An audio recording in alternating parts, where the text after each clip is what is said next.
brought to you by V-Guard.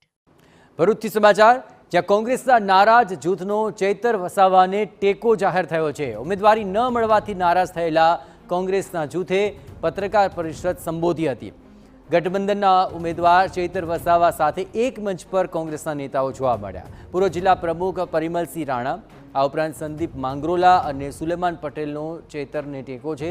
અગાઉ કોંગ્રેસના નેતાઓએ નારાજગી વ્યક્ત કરીને વિરોધ નોંધાવ્યો હતો, પણ સંદીપ માંગરોલા અને સુલેમાન પટેલે ઉમેદવારી પત્ર પણ લીધા હતા।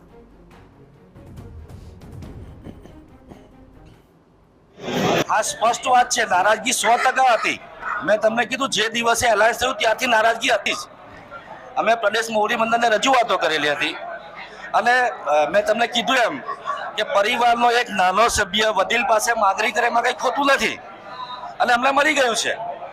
અમારા જે પ્રશ્નો હતા એ અમારા મોવડી મંડળ પાસે રજૂઆત કરી અને અમને ગર્વ છે કે અમારા પ્રદેશ પ્રમુખ અહીંયા આવીને અમારી સાથે મિટિંગ કરીને એક અવાજે એલાયન્સના ગઠબંધન ચૈતરભાઈ વસાવાને આપણે જીતાડવાની હાકલ કરીને ગયેલા છે। એ હાકલને અમે સ્વીકારી લીધેલો છે અને આમ આદમી પાર્ટીના ઉમેદવારને અમારે જીતાડવાનો છે, એ અમારો મતનો નિર્ધાર છે। Brought to you by V-Guard.